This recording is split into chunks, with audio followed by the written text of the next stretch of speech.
अध्याय 17। छत्तीसगढ़ में राष्ट्रीय आंदोलन 1920 से 1947 ईस्वी तक। प्रथम विश्व युद्ध के पश्चात भारतीयों को तोहफा के रूप में 1919 का अधिनियम मिला, मगर भावनाओं पर ठेस पहुंचाने वाले अनेक कार्यों ने जायका बिगाड़ दिया। गांधी जी ने खिलाफत, पंजाब में घटित घटनाओं, रॉलेट एक्ट के विरोध में सरकार से असहयोग का आंदोलन चलाया। इससे कांग्रेस और राष्ट्र के इतिहास में एक नया अध्याय प्रारंभ हुआ। अनुमय, विनय, निवेदन, प्रार्थना और विरोध के दिन खत्म हुए। अब जनता की आंखें बड़े उत्सुकता से विदेशी सरकार के विरुद्ध की जाने वाली प्रत्यक्ष, निर्भय, संयुक्त कार्रवाई की ओर देख रही थी।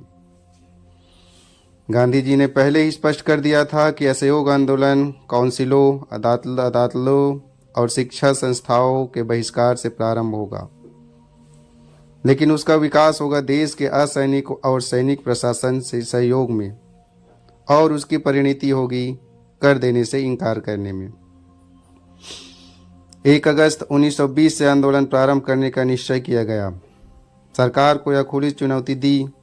सरकार से टकराई थी एक ऐसे साम्राज्य, ब्रिटिश साम्राज्य को चुनौती देना जो अभी हाल में एक दृढ़ निश्चयी और शक्तिशाली शत्रु जर्मनी के विरुद्ध युद्ध में विजय लाभ कर चुका था। बड़े ही शानदार साहस का काम था। असहयोग आंदोलन एक ऐसा त्रिभुज था जिसकी 3 भुजाएं खिलाफत, पंजाब की घटनाएं व स्वराज थी। तीनों भुजाएं सबल थी। डॉक्टर पहामी सीतारामैया ने लिखा है, खिलाफत पंजाब की भूलों और न दिखने वाली सरस्वती की भांति अपर्याप्त सुधारों की त्रिवेणी से पानी किनारे से ऊपर बह चला, और उनके संगम ने राष्ट्रीय असंतोष की धारा को आकार और प्रकृति में बढ़ा दिया। असहयोग आंदोलन संबंधी अपने प्रस्ताव में गांधी जी ने कहा, यदि उनकी योजना को पूरा समर्थन मिला तो 1 वर्ष में स्वराज मिल जाएगा। गांधी जी ने इस असहयोग आंदोलन का श्री गणेश सरकार द्वारा उन्हें दी गई कैसरे हिंद की पदवी को त्याग कर किया। देश बड़े उत्साह व आशा से आंदोलन को देख रहा था। छत्तीसगढ़ में असहयोग आंदोलन देश के अन्य भागों की तरह छत्तीसगढ़ की जनता ने भी आंदोलन के लिए कमर कसी। 1 वर्ष के भीतर बड़े पैमाने पर आंदोलन चलाना था, तभी स्वराज मिलने की आशा थी। 1 अगस्त से समग्र देश में आंदोलन चलाया गया। छत्तीसगढ़ में कंडेल नहर सत्याग्रह से इसका शुभारंभ हुआ। कंडेल नहर सत्याग्रह। कंडेल नहर सत्याग्रह राष्ट्रीय महत्व प्राप्त करने वाला आंदोलन था। इस आंदोलन को बढ़ावा देने के लिए महात्मा गांधी का प्रथम छत्तीसगढ़ आगमन हुआ। कंडेल नामक गांव धमतरी तहसील में स्थित है। महानदी के तट पर रुद्री और माड़मसिल्ली नामक 2 स्थान हैं, जहां अंग्रेजी सरकार ने नहर का निर्माण कराया और सिंचाई के पानी उपलब्ध कराया। नहर कर वसूल किया जाता था। उन दिनों किसानों से जो नहर का पानी सिंचाई हेतु लेते थे, 10 वर्षीय अनुबंध पत्र पर हस्ताक्षर भी करते थे। नहर कर की राशि बहुत अधिक थी, अतः ग्रामवासी अनुबंध पत्र पर हस्ताक्षर करने तैयार नहीं हो रहे थे। राशि इतनी थी कि गांव वाले अपने खेतों की सिंचाई के लिए एक बड़ा तालाब बना सकते थे। नहर अधिकारियों पर दबाव था कि अनुबंध पत्र पर हस्ताक्षर करवाए और नहर कर की राशि सरकारी खजाने में जमा कराए। अधिकारियों ने बिना मांग के नहर का पानी प्रवाहित कर दिया और गांव वालों पर 4033 रुपये की वसूली हेतु वारंट जारी कर दिया। विरोध स्वरूप ग्रामीणों ने सत्याग्रह प्रारंभ कर दिया। धमतरी से 18 किलोमीटर दूर स्थित कंडेल ग्राम में यह जोरों पर था। यहाँ के मालगुजार बाबू छोटेलाल श्रीवास्तव थे। कंडेल नहर सत्याग्रह उनकी महानतम उपलब्धि थी। वारंट की तालीम की गई और गांव वालों के पशु पकड़े गए और नीलाम करने का कार्य प्रारंभ किया गया। बाबू छोटेलाल एवं उनके बड़े भाई लालजी श्रीवास्तव को गिरफ्तार किया गया। पंडित सुंदरलाल शर्मा, नारायण राव मेघावाले भी कंडेल नहर सत्याग्रह के प्रमुख नेता थे। मवेशियां जो कुर्क की गई उन्हें नीलाम करने के लिए विभिन्न बाजारों में ले जाया गया, मगर सत्याग्रही वहां के लोगों को ऐसा जागृत करते कि बोली बोलने वाला कोई नहीं आता था। अनेक माह तक कंडेल का सत्याग्रह चला। सरकारी अत्याचार जितना बढ़ता जा रहा था, लोगों में उत्साह उतना ही बढ़ता जाता। गांधी जी को इस आंदोलन से अवगत कराने और उन्हें लाने के लिए पंडित सुंदरलाल शर्मा कलकत्ता गए। गांधी जी ने वस्तु स्थिति पर गौर किया, सत्याग्रह आंदोलन से परिचित हुए और छत्तीसगढ़ आना स्वीकार किया। सरकार को जब यह ज्ञात हुआ कि महात्मा गांधी कंडेल नहर सत्याग्रह के समर्थन में आ रहे हैं, तब वह जागी। उसने एक बड़े अधिकारी को मौके पर जाकर स्थिति का आकलन कराया। अधिकारी नहर से जल लेने के आरोप को गलत बतलाते हुए ग्रामीणों पर लगाया गया 4033 रुपये की जुर्माना राशि माफ करने की सिफारिश की।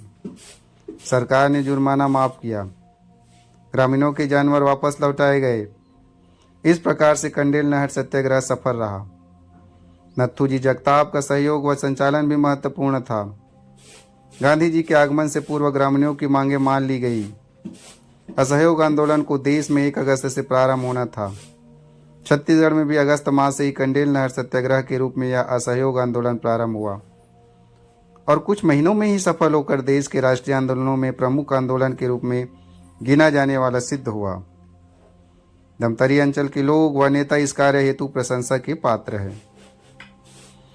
गांधी जी का छत्तीसगढ़ आगमन 2 दिसंबर 1920 ईस्वी को पंडित सुंदरलाल शर्मा कलकत्ता जाकर गांधी जी को धमतरी आने का निमंत्रण दे आए थे। गांधी जी ने व्यस्त कार्यक्रम के होते हुए सुंदरलाल शर्मा से के आग्रह को स्वीकार किया और 20 दिसंबर को रायपुर पहुंचे। गांधी जी को कंडेल सत्याग्रह आंदोलन की बागडोर सौंपनी थी, मगर उनके आने से पूर्व अंग्रेजी सरकार ने ग्रामीणों की बात मान ली। रायपुर में गांधी जी को सफलता का समाचार दिया गया। गांधी जी ने उत्साही जनता को रायपुर में संबोधित किया और असहयोग आंदोलन के कार्यक्रम व महत्व को समझाया। गांधी जी का यह प्रथम छत्तीसगढ़ आगमन था।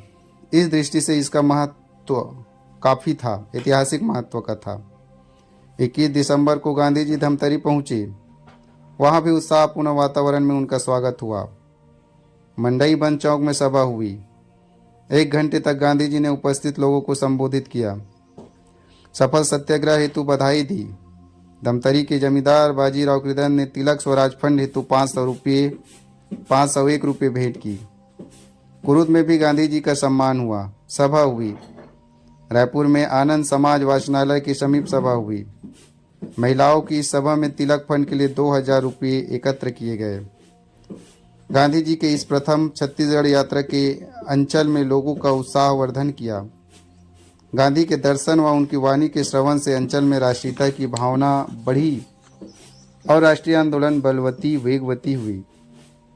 छत्तीसगढ़ में आंदोलन का फैलाव।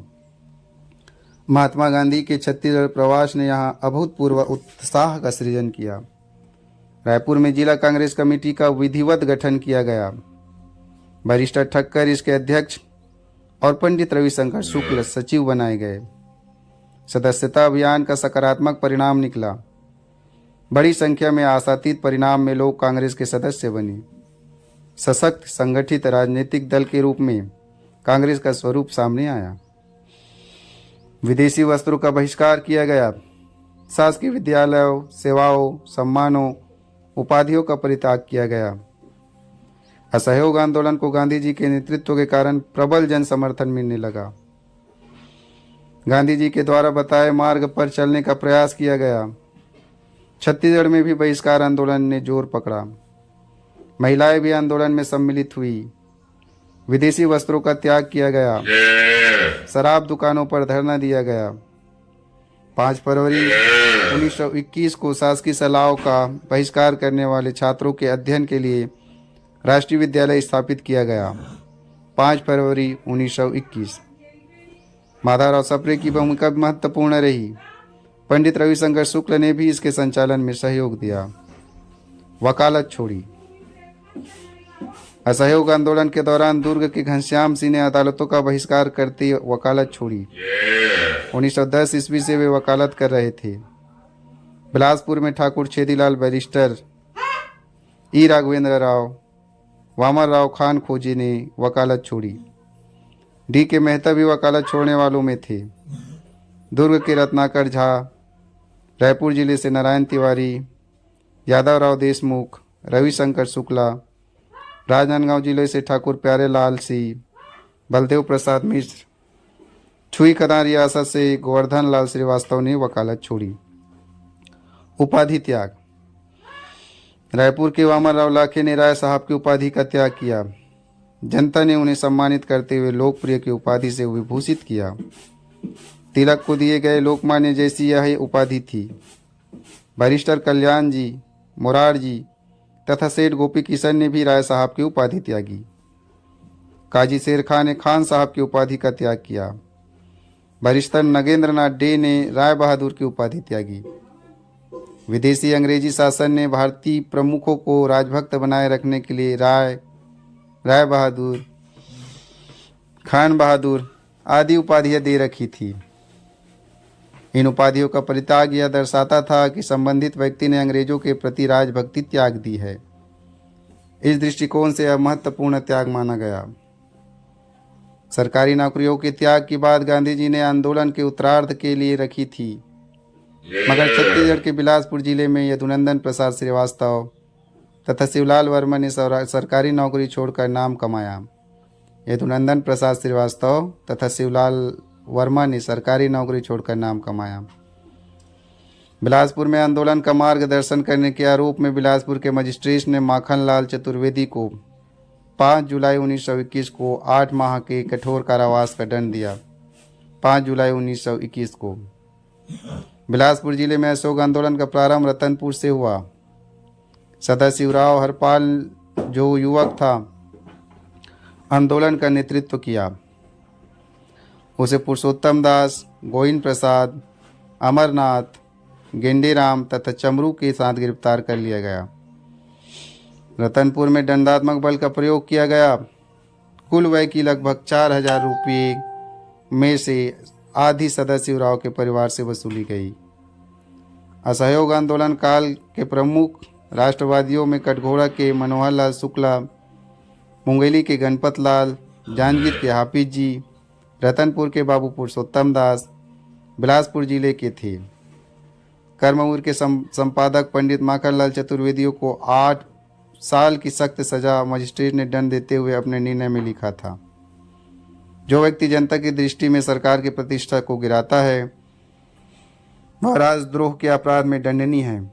यह दंड सुनाने के दिन ही जनता का विरोध प्रदर्शित करने एवं माखनलाल जी के कार्य का अभिनंदन करने के लिए एक बड़ी सार्वजनिक सभा की गई। इस सभा के अध्यक्ष थे पंडित रविशंकर शुक्ल। प्रधान वक्ता के रूप में बैरिस्टर राघवेंद्र राव ने व्याख्यान दिया। अध्यक्षीय भाषण देते हुए शुक्ल जी ने माखनलाल जी के कार्य एवं तपस्या की सराहना करते हुए कांग्रेस के कार्यक्रम का समर्थन किया। ई राघवेंद्र राव ने अपने प्रेरक उद्बोधन में उपस्थित जनता को साहस के साथ निडर होकर राष्ट्रीय गतिविधियों में शामिल होने के लिए अपील की। मद्य निषेध के कार्यक्रम को सफल बनाने के लिए छत्तीसगढ़ के विभिन्न भागों में धरना दिए गए। 7 फरवरी 1921 को रायपुर के गांधी चौक पर एक आम सभा की गई, जिसमें पंडित सुंदरलाल शर्मा और कुतुबुद्दीन ने मद्य निषेध कार्यक्रम को गंभीरता से चलाने का आह्वान किया। शराब दुकानों पर धरना देकर मादक पदार्थों की बिक्री को रोकने पुरजोर मांग की। बिलासपुर में हीरालाल कलार की शराब भट्टी पर धरना दिया गया। अंग्रेजी सरकार ने धारा 144 लगाकर धरना देने वालों को गिरफ्तार किया। दुर्ग जिले में शराब, गांजा, अफीम की नीलामी में किसी ने भाग नहीं लिया। तहसील स्तर पर नीलामी की योजना बनाई गई। दमतरी के गढ़सिल्ली नामक स्थान पर ठेकेदारों को सूचना देकर बुलाया गया और नीलामी का प्रयास किया गया। कांग्रेसी कार्यकर्ताओं ने इसे भी असफल कर दिया। दमतरी के कलार लोगों ने, जिसकी आजीविका ही शराब निर्माण व बिक्री से चलती थी, इस धंधे को न करने का संकल्प लिया। अपेक्षाकृत कम पढ़े लिखे वर्ग के कलारों का यह निर्णय स्तुत्य था। राष्ट्रीय विद्यालयों की स्थापना। सरकारी स्कूलों के बहिष्कार से छात्रों के समक्ष आगे की पढ़ाई को जारी रखने की समस्या आई। गांधी जी ने अपने मूल कार्यक्रम में इसलिए बहिष्कार के साथ रचनात्मक कार्य भी रखा था। राष्ट्रीय विद्यालय को स्थापना के लिए स्थानीय नेता सक्रिय हुए। रायपुर में सप्रे जी के प्रयास से 10,000 रुपये की एक बड़ी राशि एकत्र हुई। सेठ गोपी किशन, राम किशन, बाल किशन ने अपना एक बड़ा भवन विद्यालय चलाने के लिए दान में दे दिया। वामाराव लाखे विद्यालय संचालन समिति के मंत्री बनाए गए। 240 विद्यार्थियों ने इसमें प्रवेश लेकर सिग्नेचर किया। धमतरी के ख्याति प्राप्त शिक्षक राम नारायण तिवारी को प्रधान पाठक बनाया गया। बिलासपुर में राष्ट्रीय विद्यालय की स्थापना के संदर्भ में बद्रीनाथ साव की भूमिका सराहनीय रही। सरकारी नौकरी, रेलवे, हाई स्कूल का शिक्षक पद त्याग कर सुर्खियों में आने वाले यदुनंदन प्रसाद श्रीवास्तव इस शाला के शिक्षक बनाए गए। राजनांदगांव में डॉक्टर बलदेव प्रसाद मिश्र, पदुमलाल पुन्नालाल बख्शी, बंसीलाल के सहयोग से एक राष्ट्रीय विद्यालय स्थापित किया गया। प्यारेलाल सिंह का विशेष सहयोग रहा। धमतरी में वहाँ के राष्ट्रवादी नेता कंडेल नहर सत्याग्रह से नाम कमाए बाबू छोटेलाल श्रीवास्तव ने जुलाई 1921 ईस्वी में स्वयं के मकान में हाई स्कूल प्रारंभ की। इन राष्ट्रीय विद्यालयों ने अध्ययन की सुविधा तो दी ही, राष्ट्रीय भावना फैलाने में महत्वपूर्ण भूमिका निभाई। सत्याग्रह आश्रम की स्थापना। असहयोग आंदोलन के दौरान पंडित सुंदरलाल शर्मा द्वारा रायपुर में स्थापित किए जाने वाला सत्याग्रह आश्रम विशेष उल्लेखनीय है। चौरा चौरी कांड के बाद गांधी जी ने जो निष्कर्ष निकाला कि बिना प्रशिक्षण दिए जनता को सत्याग्रह करने का आह्वान कर उन्होंने बहुत बड़ी गलती की। पंडित सुंदरलाल शर्मा की दूरदृष्टि का सत्याग्रह आश्रम प्रमाण है। शर्मा जी ने यह समझ लिया था, जान लिया था कि सत्याग्रह के लिए प्रशिक्षण आवश्यक है। देश में यह अपने ढंग का एकमात्र आश्रम था जहाँ नवयुवकों को यह प्रशिक्षण दिया जाता था कि उन्हें सत्य का आग्रह कैसे करना है, सत्याग्रही को क्या करना चाहिए, क्या नहीं करना चाहिए, सत्य क्या है, अहिंसा क्या है। ये सब ऐसे गूढ़ विषय थे जिनको व्याख्यायित करना आवश्यक था। निःशुल्क भोजन एवं आवास की व्यवस्था की गई थी। रायपुर में 7 फरवरी 1921 ईस्वी को स्थापित 7 फरवरी 1921 को स्थापित सत्याग्रह आश्रम में लगभग 83 युवकों ने प्रवेश लिया। 83 युवकों ने प्रवेश लिया। यहाँ से प्रशिक्षण प्राप्त कर निकले युवकों ने न केवल असहयोग आंदोलन का सफल संचालन किया, वरन भावी आंदोलनों के लिए वे पुरोधा बने।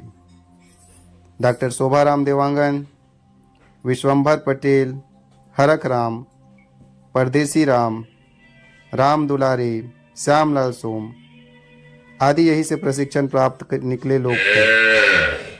सत्याग्रह आश्रम की स्थापना व कुशल संचालन कर पंडित सुंदरलाल शर्मा ने छत्तीसगढ़ में राष्ट्रीय आंदोलन को सही दिशा दी। इस संदर्भ में वे देश के पथ प्रदर्शक थे। कांग्रेस के सदस्य बढ़े। असहयोग आंदोलन के काल में राष्ट्रीय भावना के जोर मारने के फलस्वरूप कांग्रेस के सदस्यों की संख्या में पर्याप्त वृद्धि हुई। प्राप्त आंकड़े इस प्रकार हैं। अप्रैल 1921 के आंकड़े रायपुर में 15,149, बड़ौदा बाजार तहसील में 1,859, धमतरी में 4554, महासमुंद में 2879, रायपुर नगर में 36 नाव सदस्य बनाए गए। धमतरी तहसील में राजनीतिक जागरण आंकड़ों में सिद्ध होता है। सिहावा नगरी जंगल सत्याग्रह। धमतरी तहसील का एक प्रमुख गांव सिहावा नगरी है, जुड़वा कस्बा कह सकते हैं। आदिवासी बहुल इस गांव ने असहयोग आंदोलन के काल में नाम कमाया। 21 जनवरी 1922 ईस्वी को उन्होंने जंगल सत्याग्रह का प्रारंभ किया। सत्याग्रहियों ने इसकी पूर्व सूचना अधिकारियों को दे दी थी। आंदोलन को दबाने के लिए पुलिस दल पहुंच चुका था। पंडित सुंदरलाल शर्मा, नारायण राव मेघावाले, बाबू छोटेलाल ने अंचल में घूम घूम कर आदिवासियों को अपने अधिकारों की लड़ाई के लिए प्रेरित किया। वन कानूनों के तहत आरक्षित वन से लकड़ी ले जाना मना था। वन अधिकारी आदिवासियों की अनेक तरह से शोषण करती थी। आदिवासियों ने शांतिमय तरीके से अहिंसात्मक सत्याग्रह चलाया, आरक्षित वन से लकड़ी काटा। स्थानीय नेता श्यामलाल सोम, उमरगांव के पंचम सिंह बाली ठाकुर तथा विशंबर पटेल ने आदिवासियों को संगठित करने व सत्याग्रह चलाने में महत्वपूर्ण भूमिका निभाई। अवध राम गौड़ को 6 माह की सजा हुई। कोड़ों व लाठियों से सत्याग्रहियों को पीटा गया। घरों की तलाशी ली गई। निजी लकड़ी को भी चोरी की लकड़ी बताकर मामला दर्ज किया गया। 33 स्वयंसेवकों को 3-3 माह का और 6 को 6 माह की सजा दी गई। आर्थिक जुर्माना अलग से वसूला गया। सरकारी आतंक के बावजूद अहिंसक आंदोलन चला। भारतीय दंड संहिता की धारा 108 के अंतर्गत पंडित सुंदरलाल शर्मा, नारायण राव मेघावाले को क्रमशः 1 वर्ष व 8 माह के कारावास का दंड दिया गया। वन विभाग ने वन श्रमिकों की मजदूरी बढ़ाकर उनका शोषण बंद किया। सियावा अंचल के आदिवासियों ने शांतिपूर्वक अहिंसक सत्याग्रह आंदोलन चलाकर राष्ट्रीय आंदोलन को आगे बढ़ाने का ऐतिहासिक कार्य किया। गोरखपुर जिले के चौरा चौरी नामक स्थान पर भीड़ हिंसक हुई और पुलिस थाने में आग लगा दी। गांधी जी इससे विचलित हुए और उन्होंने असहयोग आंदोलन वापस ले लिया। छत्तीसगढ़ में भी आंदोलन रोक दिया गया। 22 फरवरी 1922 को चौरा चौरी 22 फरवरी 1922 को चौरा चौरी की घटना हुई थी। असहयोग आंदोलन के संदर्भ में अजित प्रसाद जय ने लिखा, भारत 1 वर्ष में स्वराज प्राप्त न कर सका जैसा कि गांधी जी ने कहा था, परंतु देश ठीक ठाक दिशा में ठीक रास्ते पर चल पड़ा था। नागपुर 1920 अधिवेशन में एशिया का सोया शेर जाग उठा, जो 1947 में देश की स्वाधीनता प्राप्त करके ही शांति से बैठा। बम्बई के अंग्रेज गवर्नर लॉर्ड लायड के अनुसार गांधी जी ने हमारे भीतर दहशत फैला दी। उनके कार्यक्रमों ने हमारी जेलें भर दी। विश्व इतिहास में गांधी का प्रयोग अत्यंत विराट था और इसे सफल होने के इंच भर का विलंब था, परंतु वह लोगों के उत्साह पर नियंत्रण नहीं पा सके। लोग उग्र हो उठे और गांधी जी ने अपना कार्यक्रम वापस ले लिया।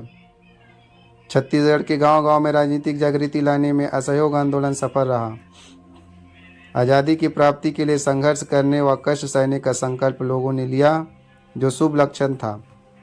अवध राम गौड़ डमरडीह, अर्जुन गौड़ बटरेल, अर्जुन सिंह पथरी, आनंद राम नगरी, आसाराम यादव धमतरी, इस्माइल खान भाटापारा, कन्हई सिंह, कपिल, कमलदास आदि अनेक नाम हैं जिन्होंने सियावा जंगल सत्याग्रह में गिरफ्तारी दी व कारावास का दंड पाया। स्वराज दल और छत्तीसगढ़। गांधी जी ने असहयोग आंदोलन स्थगित किया। उधर सरकार ने गांधी जी को 6 वर्ष के कारावास का दंड दिया। 18 मार्च 1922 ईस्वी को काउंसिलों में प्रवेश के प्रश्न पर कांग्रेस में मतभेद हुआ। एक वर्ग काउंसिलों में प्रवेश करना चाहता था। ये लोग परिवर्तनवादी कहलाए। मोतीलाल नेहरू, देशबंधु चित्तरंजन दास, लाला लाजपत राय, विपिन चंद्र पाल, विट्ठल भाई पटेल इसके प्रमुख नेता थे। कांग्रेस के अंतर्गत ही स्वराज दल का गठन हुआ। नाम कांग्रेस खिलाफत स्वराज पार्टी रखा गया। संक्षेप में स्वराज दल के नाम से चर्चित हुआ। दिल्ली के कांग्रेस के विशेष अधिवेशन 15 सितंबर 1923 ईस्वी में प्रस्ताव पारित हुआ। जिन कांग्रेसियों को काउंसिल प्रवेश के संबंध में किसी प्रकार की धार्मिक और नैतिक आपत्ति न हो, वे आगामी निर्वाचनों में उम्मीदवार के रूप में हो सकते हैं और अपने मताधिकार का प्रयोग कर सकते हैं। पंडित मोतीलाल नेहरू ने कहा, हमारा तो ध्येय नौकरशाही द्वारा स्वराज के मार्ग में डाली गई रुकावटों का मुकाबला करना है तथा इसी मुकाबले से हमारा तात्पर्य है जब हम अड़ंगा शब्द का प्रयोग करते हैं। 1 जनवरी 1923 ईस्वी को स्वराज दल अस्तित्व में आया। 1 जनवरी 1923। नवंबर 1923 में उसने भाग लेना था। पंडित मोतीलाल नेहरू ने केंद्रीय व्यवस्थापिका सभा की तथा चुनाव देशबंधु चित्तरंजन दास ने प्रांतीय व्यवस्थापक सभा के चुनाव संचालन की जिम्मेदारी ली। महाकौशल में सेठ गोविंद दास की अध्यक्षता में स्वराज पार्टी स्थापित हुई। बैरिस्टर राघवेंद्र राव व पंडित रविशंकर शुक्ला, ठाकुर छेदीलाल बैरिस्टर छत्तीसगढ़ के पार्टी के आधार स्तंभ थे। स्वराज दल को मध्य प्रांत में निर्णायक बहुमत प्राप्त हुआ। रायपुर, बिलासपुर जिलों से राघवेंद्र राव, ठाकुर छेदीलाल बैरिस्टर, पंडित रविशंकर शुक्ल आदि विजयी हुए। चुनाव संचालन के द्वारा छत्तीसगढ़ के विभिन्न भागों में राजनीतिक जागृति आई। झंडा सत्याग्रह। 1923 से यह सत्याग्रह प्रारंभ हुआ। कांग्रेस के तिरंगा झंडा को स्थान स्थान पर फहराना था। विदेशी सरकार ने अपने यूनियन जैक के लिए चुनौती समझा और इस तिरंगे को फहराने से रोका। जबलपुर से यह आंदोलन प्रारंभ हुआ। टाउन हॉल व अन्य शासकीय भवनों पर उसे फहराने का प्रयास किया गया। बिलासपुर में 31 मार्च 1923 को टाउन हॉल में यह प्रारंभ हुआ। धमतरी तहसील में राजनीतिक जागृति अधिक थी। झंडा सत्याग्रह यहाँ जोरों से चला। तिरंगा झंडा फहराते स्वराजी जुलूस निकालने लगे। धमतरी के झंडा सत्याग्रहियों ने नागपुर जाकर आंदोलन को बढ़ावा देने का निश्चय किया। सरकार ने भांति भांति से इन्हें रोकने का प्रयास किया, मगर यह जत्था पैदल ही नागपुर के लिए निकल पड़ा। 100 सत्याग्रही नागपुर पहुंचे। यह एक बड़ी संख्या थी। राजनीतिक जागृति में धमतरी तहसील के आगे रहने की निशानी थी। अवध रामगौड़, कन्हैया लाल ताम्रकर, राजीव, कल्याण सिंह ठेमसरा आदि को झंडा सत्याग्रह के दौरान गिरफ्तार किया गया व कारावास का दंड दिया गया। झंडा सत्याग्रह ने कांग्रेसी झंडे को लोकप्रियता दी और राष्ट्रीय आंदोलन को गति दिया। सविनय अवज्ञा आंदोलन और छत्तीसगढ़। सन 1930 में गांधी जी ने सविनय अवज्ञा आंदोलन चलाया। सत्याग्रहियों ने गांधी जी की अहिंसा को पूर्णतः अपने जीवन क्रम में उतार लिया था। कांग्रेस ने सरकार को 31 दिसंबर 1929 तक नेहरू रिपोर्ट को स्वीकार करने का समय दिया था। ऐसा न करने पर बड़े आंदोलन की धमकी दी गई थी। 31 दिसंबर 1929 को जवाहरलाल नेहरू ने तिरंगा फहराते हुए भारत की स्वतंत्रता की घोषणा की। 26 जनवरी 1930 को स्वतंत्रता की घोषणा करते गांव-गांव में सभाएं कर लोगों से प्रतिज्ञा लेने की योजना बनाई गई। तिरंगा झंडा फहराना था। 12 मार्च सन 1930 को महात्मा गांधी ने अपने चुने हुए अनुयायियों के साथ दांडी यात्रा प्रारंभ की। नमक बनाकर कानून तोड़ना था। इसके साथ अन्य महत्वपूर्ण कार्यक्रम संपूर्ण देश में होने थे। इस आंदोलन की प्रमुख विशेषता बड़ी संख्या में महिलाओं का इसमें शामिल होना था। सविनय अवज्ञा आंदोलन ने छत्तीसगढ़ में भी उत्साह व उमंग का संचार किया। सभाओं व जुलूसों की श्रृंखला प्रारंभ हुई। 8 अप्रैल को पंडित रविशंकर शुक्ल ने रायपुर में नमक बनाकर कार्यक्रम की शुरुआत की। ठाकुर प्यारेलाल सिंह, महंत लक्ष्मी नारायण ने आंदोलन में सक्रियता दिखाई। 13 अप्रैल 1930 ईस्वी को रायपुर में राजनीतिक परिषद की बैठक रखी गई। जवाहरलाल नेहरू को इसमें सम्मिलित होना था, मगर गिरफ्तार कर लिए जाने के कारण वे न आ सके। परिषद की बैठक में व्यवस्थित ढंग से प्रांत में आंदोलन चलाने की बड़ी योजना बनाई गई। जबलपुर में रानी दुर्गावती की समाधि पर सत्याग्रहियों ने प्रतिज्ञा ली। 6 से 13 अप्रैल तक प्रांत भर में सत्याग्रह का एक अपूर्व वातावरण व्याप्त हो गया। गांधी जी की दांडी यात्रा के समाचारों को पढ़कर जनता में नवीन उत्साह का संचार हो गया। विशेष रूप से समुद्र का पानी रायपुर लाया गया और अवैध नमक निर्माण पंडित रविशंकर शुक्ल के नेतृत्व में हुआ। नमक कानून तोड़ा गया, जब्त साहित्य पढ़ा गया, सरकारी जंगल काट कर जंगल कानून तोड़ा गया। राष्ट्रीय विद्यालय का छात्र समूह लेजम के साथ सस्वर गाते घूमते। उठो उठो हे भारत वीरों, ऋषियों की प्यारी संतान, स्वतंत्रता के महासमर में हो जाओ सहर्ष बलिदान। धर्म युद्ध में मरना भी है, महाअमर पद को पाना। रन मेरी बच चुकी है वीरवर, पहरों के सरियावाना। राष्ट्रीय विद्यालय का छात्र समूह रायपुर से जबलपुर तक केसरिया बाना पहने रेल से यात्रा करते जबलपुर पहुंचा। स्थान स्थान पर स्वसर गायन किया व भावना भरी। 28 अप्रैल 1930 को पंडित रविशंकर शुक्ल गोदिया स्टेशन पर गिरफ्तार कर लिए गए। धमतरी जागृत तहसील था। सविनय अवज्ञा आंदोलन का प्रारंभ वहां के नेता नारायण राव मेघावाले ने नमक कानून को तोड़कर किया। सत्याग्रह आश्रम फिर खोला गया व प्रशिक्षण देने का कार्यक्रम प्रारंभ किया गया। पंडित सुंदरलाल शर्मा आश्रम प्रमुख थे। तिरंगा झंडा, गांधी टोपी और केसरिया झोला लेकर राष्ट्रीय भावना के प्रचार प्रसार हेतु स्वयंसेवकों को निकाला गया। माड़मसिल्ली ग्राम में वन में पशु चराने के आरोप में ग्रामवासी पीड़ित किए गए। उनके पशु कांजी हाउस में डाले गए। मेघावाले व जगताप ने वहां सत्याग्रह प्रारंभ किया। सरकार पशुओं को छोड़ने के लिए बाध्य हुई। सफल सत्याग्रह के रूप में यह चर्चित हुआ। रायपुर छत्तीसगढ़ का महत्वपूर्ण केंद्र था। वहाँ सविनय अवज्ञा आंदोलन को व्यवस्थित रूप से चलाने के लिए 5 व्यक्तियों की समिति बनाई गई। इन्हें जनता 5 पांडव कहकर सम्मानित किया। ये पांडव थे धर्मराज वामनराव लाखे, भीष्म लक्ष्मी नारायण महर, अर्जुन ठाकुर प्यारेलाल सिंह, नकुल मौलाना अब्दुल रऊफ, सहदेव शिवदास ढाका। बिलासपुर में भी आंदोलन चला। शराब दुकानों पर धरना दिया गया। दिवाकर कार्लिकर के नेतृत्व में एक शराब दुकान पर धरने से आंदोलन प्रारंभ हुआ। कार्लिकर गिरफ्तार किए गए। वानर सेना का गठन कर आंदोलन को विस्तार दिया गया। 1930 में छेदीलाल